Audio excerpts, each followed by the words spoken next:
सो welcome guys once again. और इस video में हम कुछ रैंडम एमसीक्यू देखने वाले हैं जो कि 15 to 16 एमसीक्यू होने वाले हैं। ठीक है, इनमें से आपसे कितने ठीक है वो नीचे कमेंट में बताना, और कुछ पर्टिकुलर टॉपिक की वीडियो बनानी तो बता देना।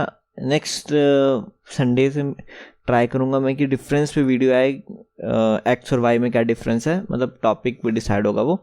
सो मैं कम्युनिटी पोस्ट पे पूछ लूँगा, तो आप बता देना किस टॉपिक वीडियो हो, तो हम उस पर डिस्कस कर लेंगे। ठीक है, क्लैरिटी थोड़ी ज़्यादा आती है डिफरेंसेस में। सो फर्स्ट हमारा जो एमसीक्यू क्वेश्चन है वह इक्वलाई ग्रोथ अक्करिंग। इक्वलाई ग्रोथ कब अपने को देखने को मिल जाएगी? 20 आवर्स में, 20 मिनट्स में, 20 डेज में या 200 डेज में। तो इसका राइट आंसर हो जाए इक्वलाई के बारे में 20 से 25 जो हमारा मिनट है उसमें हमको इक्वलाई में ग्रोथ देखने को मिल जाएगी। वहीं जो 20 घंटे लगते हैं वो टीबी के लिए लगते हैं, ठीक है, और 20 दिन लगते हैं हमें लैप्रे के लिए। ठीक है, लैप्रे के लिए 20 घंटे लगते हैं, राइट। सेकंड हमारा क्वेश्चन हो जाएगा which of the following not influence the tissue processing. तो इनमें से कौन सा है जिसमें कि टिश्यू प्रोसेसिंग का के अंदर कोई इन्फ्लुएंस नहीं होता, मतलब कि उसको टाइमिंग इंक्रीज या डिक्रीज हो जाए हमारा जो टिश्यू प्रोसेसिंग की टाइम है, राइट। तो क्या है? हीट में, एजिटेशन में, वैक्यूम में या वाटर में। तो यहाँ पे देखो हीट आपने सुने होगा, अगर हम थोड़ा सा टेम्परेचर इंक्रीज कर दें तो हमारा फिक्सेशन, क्लियरिंग, ये सब टाइम क्या हो जाएगा, थोड़ा डिक्रीज हो जाएगा, यानी कि फास्ट हो जाएगा जैसे हम टेम्परेचर इंक्रीज करेंगे। बट ये बहुत ज़्यादा इंक्रीज नहीं करना, 45 डिग्री तक जनरली कर दिया जाता है इसको। ठीक है, इससे अब फिर टिश्यू डिस्ट्रॉय होना स्टार्ट हो जाएगा, राइट। तो तब क्या है, पेनिट्रेशन जो पावर होगी वो इंक्रीज हो जाएगी, जल्दी जल्दी पेनिट्रेट हमारा स्टार्ट होगा जो भी हमारे सॉल्यूशन होंगे, और क्लियरिंग हमारी जो फाइनल प्रोसेस हो क्या आएगा पैराफिन में वो थोड़ा जल्दी होगा एज कंपैरिजन टू अगर हम टेम्परेचर ना दें। एजिटेशन, ये भी इंपॉर्टेंट चीज़ है कि एजिटेशन क्या होता है कि हम अपने टिश्यू को जस्ट डिप करके रखा है, एक तो ये है, और दूसरा में है कि हम टिश्यू को डिप करने की वजह से टिश्यू को बार बार अप डाउन मोशन में लेके जा रहे हैं जो हमारी कैसेट होती है। इससे क्या होता है, एजिटेशन मतलब एक तरीके का हिलने की वजह से जो penetration power inside the tissue वो थोड़ी ठीक हो जाती है, ठीक है, बढ़ जाती है नॉर्मल के कंपैरिजन में। इसलिए ये भी चीज़ देखी जाती है कि एजिटेशन जब हम करते हैं तो हमको थोड़ा जो टिश्यू प्रोसेसिंग टाइम है वो कम होने को मिल जाएगा, राइट। इसीलिए जो हमारे टिश्यू प्रोसेसर होते हैं उसमें एजिटेशन देखने को मिलती है। जो भी हमारी बास्केट जार होता है वो हमारे सॉल्यूशन में क्या करता है, थोड़ी देर में अप डाउन पोजीशन में होता रहता है। वैक्यूम पेनिट्रेशन इंक्रीज करती है, राइट। वैक्यूम के कारण क्या होता है, प्रेशरली जो हमारे ये सॉल्यूशन होते हैं वो एंटर और एग्जिट होते हैं, राइट। तो ये भी एक तरीके हेल्प करती है। वाटर का कोई रोल नहीं है, तो हम कह सकते हैं कि वाटर से कोई टाइम में या टिश्यू प्रोसेसिंग को इन्फ्लुएंस नहीं होता, राइट। बट अब 3 से होता है। Which of the following immunoglobulin have 5 सब यूनिट। तो 5 सब यूनिट किसकी है, किस इम्यूनोग्लोबुलिन की? IgM की, G की, E की या D की। तो आपने एक वर्ड सुना होगा पेंटामर, ठीक है। पेंटामर क्या बोलता है? 5 को रिप्रेजेंट करता है, ठीक है। तो पेंटामर हमारी कौन सी होती है? IgM, right. पेंटामर हमारी होती है IgM। बहुत important exam point of view से ये हमारा क्वेश्चन है। और सेकंड जो हमारी IgG होती है ये सिंगल और डाइमर, 2 की फॉर्म में भी और सिंगल में भी देखने को मिलती है। तो IgG को हम सिंगल और डाइमर भी कहते हैं, right. Which IG present on B lymphocyte. तो B लिम्फोसाइट के ऊपर कौन सी IG होती है? Exam point very very important question है, ठीक है। देखो अगर आप पढ़ रहे होंगे तो इसका आंसर आप मिनट में दे सकते हो, ठीक है। IgM है, E है, D है, G है।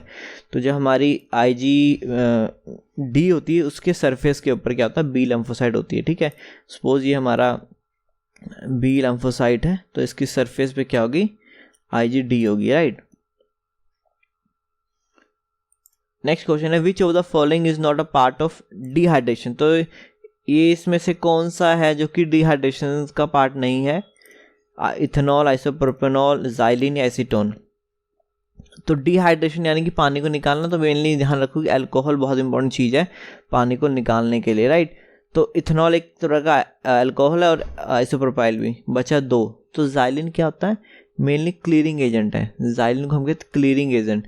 तो डिहाइड्रेशन का कोई लिंक नहीं है, राइट। एसीटोन हमारा डिहाइड्रेटिंग एजेंट है वहीं।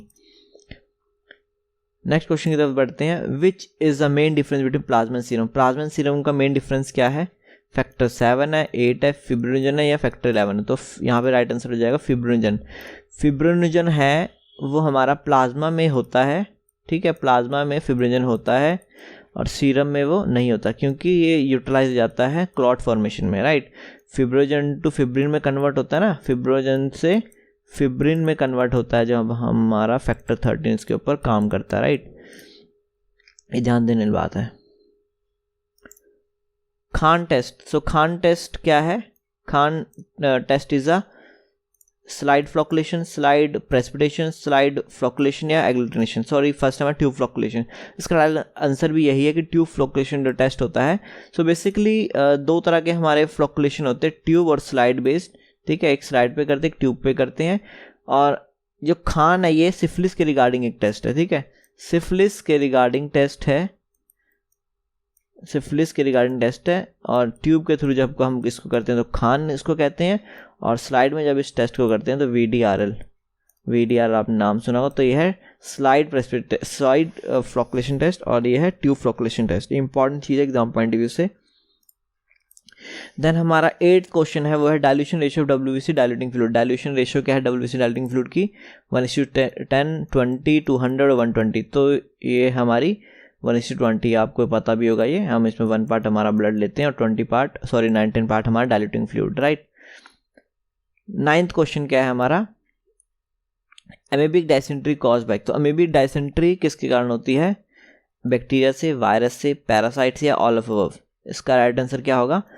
पैरासाइट से। देखो दो तरह की डायसेंट्री होती है, एक होती है अमीबिक, एक होती है बेसिलस।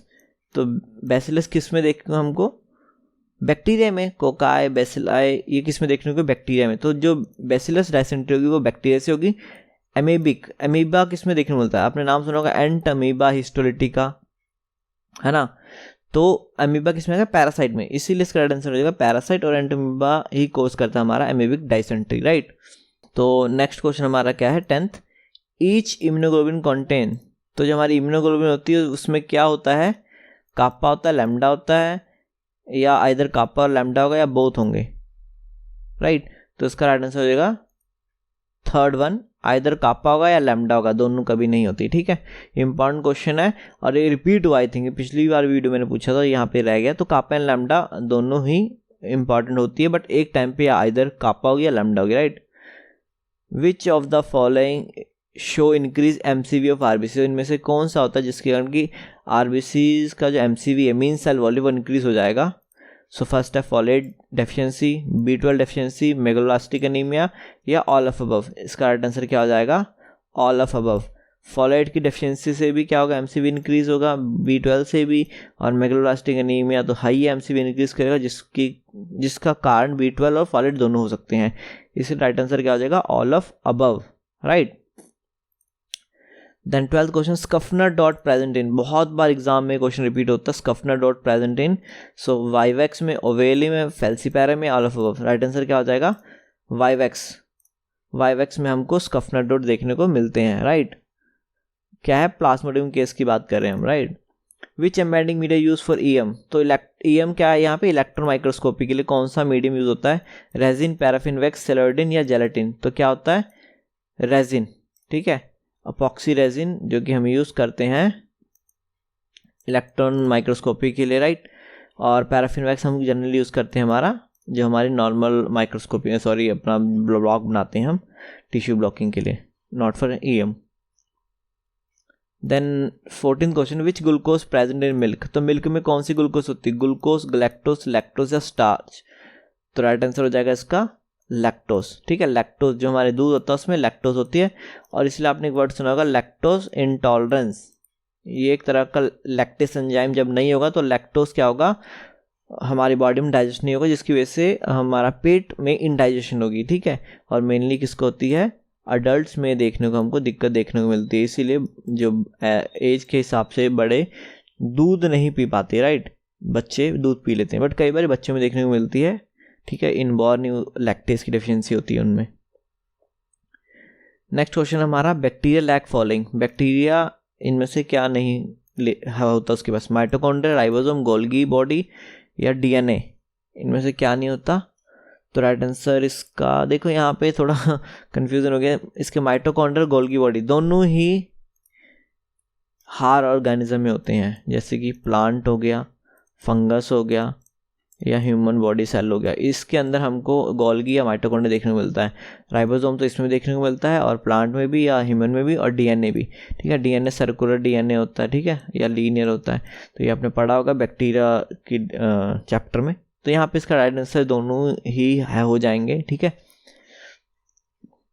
16 क्वेश्चन क्या है, which method use for bile salt test. तो बाइल सॉल्ट टेस्ट के लिए कौन सा मेथड होता है, हे सल्फर टेस्ट, गॉडफोर्ड, बेंजीन या रोथरास। रोथरास किसके लिए, कीटोन बॉडी के लिए। इंपॉर्टेंट एग्जाम पॉइंट से बहुत बार पूछ लिया जाता है। गॉडफोर्ड हम करते हैं हमारा ग्लूकोज के लिए, और हमारा हे सल्फर टेस्ट है वो करते हैं हम बाइल सॉल्ट के लिए, ठीक है। बाइल सॉल्ट के लिए हे सल्फर टेस्ट करते हैं। बहुत इंपॉर्टेंट एग्जाम पॉइंट से क्वेश्चन था। सो आई होप आपको वीडियो अच्छी लगी होगी। इसमें बहुत सारे क्वेश्चन है जो आपने रिपीटिवली पढ़े होंगे या कुछ देखे होंगे। तो ऐसे ही बार बार जब हम देखते हैं कोई चीज़ को, तो वो दिमाग में सेट होने स्टार्ट होती है। सो उम्मीद है वीडियो आपको अच्छी लगी, तो वीडियो को लाइक शेयर सब्सक्राइब कर देना। मिलते हैं नेक्स्ट वीडियो में किसी नेक्स्ट टॉपिक के साथ।